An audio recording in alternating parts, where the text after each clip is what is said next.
What's going on, Halo fans? Luke TheNotable here. In this video, we're going to be solo queuing some Warzone and showing you what you can do to matter a little bit more in a game of Warzone, even though you're just playing as a solo queue player. I solo queue a lot in Halo 5 and pretty much my entire Halo career because it gives me a lot more insight into, what kind of problems regular people run into, what kind of things that a lot of you people, that watch my channel kind of run into, because I know not everyone has the ability to play with a full fire team. So we're going to go over a couple things you can do as a solo queue player to make yourself a little bit better in Warzone and help your team out a little bit more for the win. Now, I did a whole video on how to get, a faster rec level. I'll put the thumbnail on screen now. It's a very helpful video for anyone that wants to learn how to get a little bit faster rec level. So what I prefer to do as a solo player is kind of get my bearings, get some rec level by, taking the first armory, the first garage, whatever it may be, getting some rec level and then doing something else later on. So if you didn't watch that video, what I like to do as a solo player is almost always go and try to get my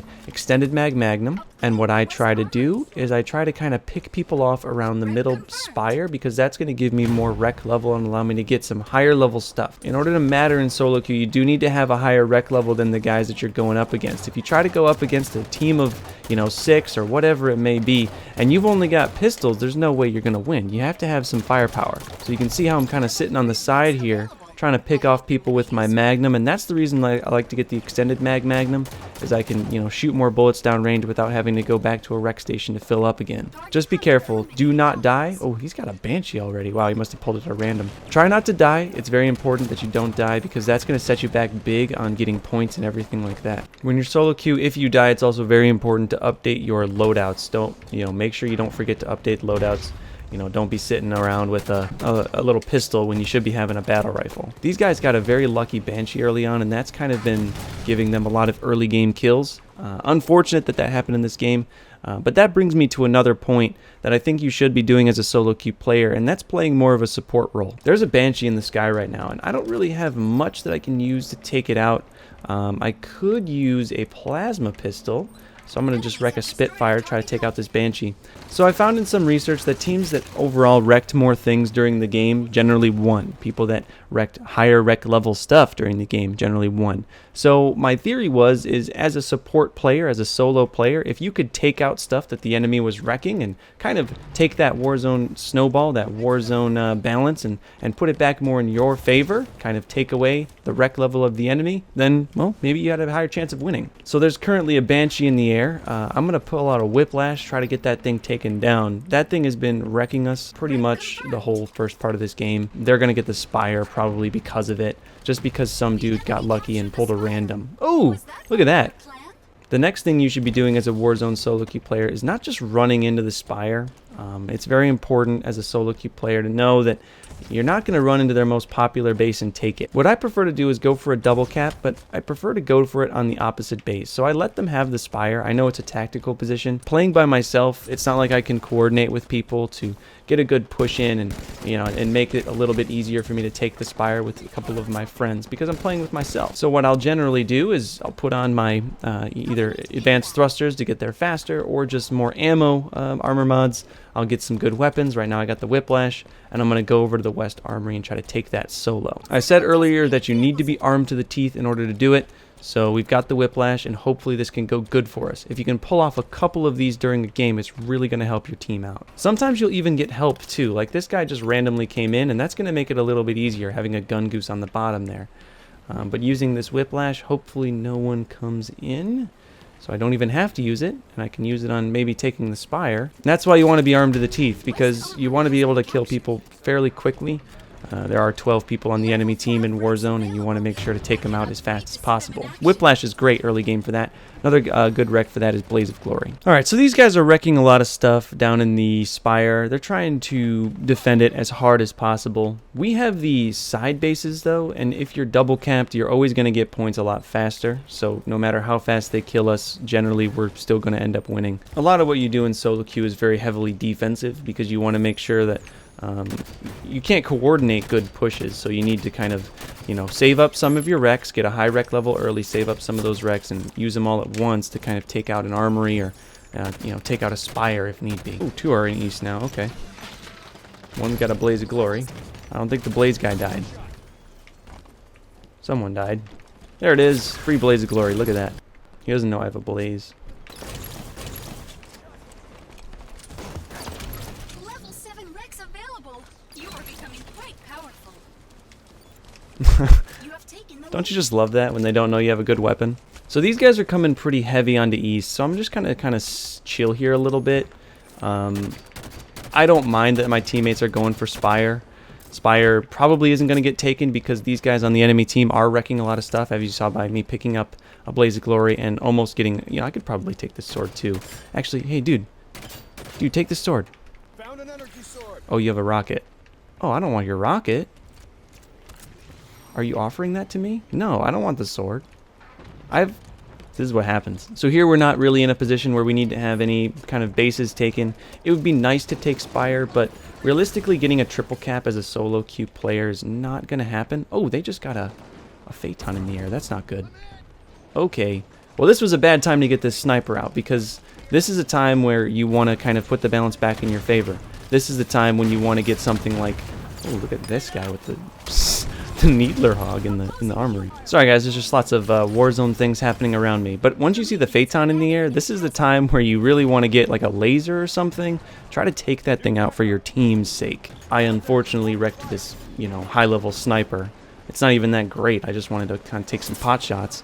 And now we're stuck with a Phaeton outside of the armory. You know, part about solo queue is taking responsibility for certain aspects of a team game. I think one of the things that I've learned about Halo games is you can't trust your teammates. So I can't trust any of my other teammates to, you know, wreck a laser and take out that Banshee guy or sorry, the Phaeton guy. But it looks like we got a Banshee that maybe spawned in behind him and took him out. So that's good. If you don't trust your teammates to do anything and they do it anyway, you're in the clear. But if you don't trust your teammates to do anything and you end up doing it, then it still gets done. Just be a responsible player whenever you play solo queue Warzone. You know, don't be trying to pull off some crazy stuff. Now, during all of that commotion, we did lose west. We held out on east, but we did lose west. So what I'm going to do is, if you knew what I was going to do, is I'm going to try to save up some Rex in order to get up something big, something like maybe a Spanker Prime, and try to go solo the West Armory. It's always good to have something big in your inventory, something that, you know, is pretty tough to kill, something with upgraded shields. My favorite thing to use for taking out a base solo is the Spanker Prime because it does have a huge jump. If you put upgraded shields armor mod on it, it does make it a lot easier to survive. Now they're going to have a lot of pressure on Spire, so I'm not going to waste this Spanker Prime on defense. I'm going to try to get... Ooh, he knew he was done as soon as he saw me. That's going to be fun. Double Spankers, huh? He's going to be coming back for revenge, too. Rex available. This is the moment I've been waiting for. Oh, I died. Wow. That's unfortunate. But that's why it's pretty hard to go into a base where that's their only base, especially if you're playing a couple of people that, you know, are really wrecking a lot of stuff. It could be very hard to kind of break a single base as a solo player. You know, breaking that sort of thing, even though I had a Spanker Prime, was going to be tough. They're wrecking a lot of stuff. They're a team that knows what they're doing.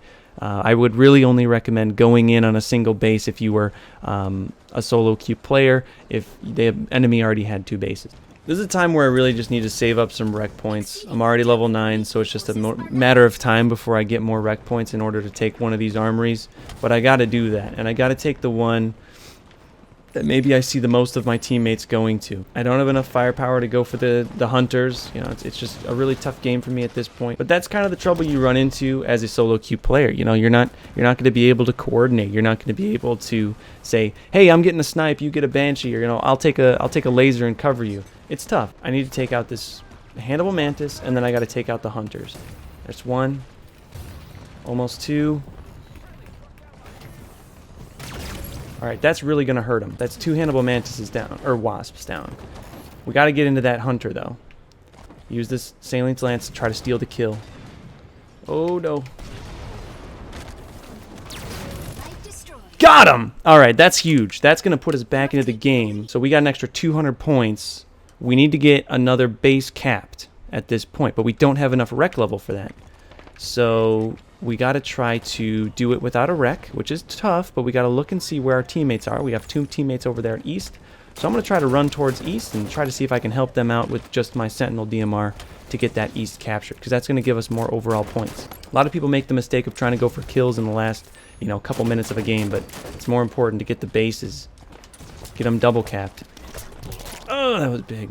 I should have lived that. So remember how I did that, guys. I looked and saw how my teammates were moving before I even moved out of the spire. And then I decided where I was going to go based off that information. I didn't just move to a random armory. I saw that I had teammates going to east, and I moved there. And if we can get this, we're double capped, and that's good. If we can chill here, the game's close enough where if they don't kill enough of us, we can kind of just play good defense and probably win the game based off point. What would be smart for them is to come to east, because I'm the only guy here. But they don't always think that. They think, oh, we lost the spire. That's the one that's most important. And you can see our score kind of slowly starts to creep up as we got this second base. Alright, so they rushed East Armory. That's not good. Let's get something big and try to take it out. Oh, we're missing 2 guys as well. Come on. Warzone, why you gotta do this to me? I'm trying to look cool. We're trying, but you can't outslay if you're double capped at the end of the game. So no matter how well we slayed just then, there was no way we could come back. That second base was so important. And I was the only one on my team that was responsible enough to go there. If I had probably one other guy in that base with me, there's not a good chance that the enemy could have won that game. That's why you need to be the responsible person when you're playing Warzone and do the things that I did in this video, and that'll help you a lot in your Warzone game. If you liked this video and maybe want to learn a little bit more about Halo, one of the easiest ways is with Audible. Audible is an audiobook service from Amazon. They currently have all of the Halo novels on audiobook, so you can learn a lot more about Halo lore. Currently, Audible is offering a free trial to anyone that clicks the link in the description and signs up there. You'll get a free audiobook as well as a free 30-day trial that you can cancel anytime. And here's the best part. Even if you cancel, you get to keep that audiobook. You have nothing to lose and only a bunch of Halo lore knowledge to gain. So click the link in the description to get started with your free and risk-free 30-day trial of Audible. Thank you all for watching. Please stay notable, and I'll see you in the next video. Bye-bye.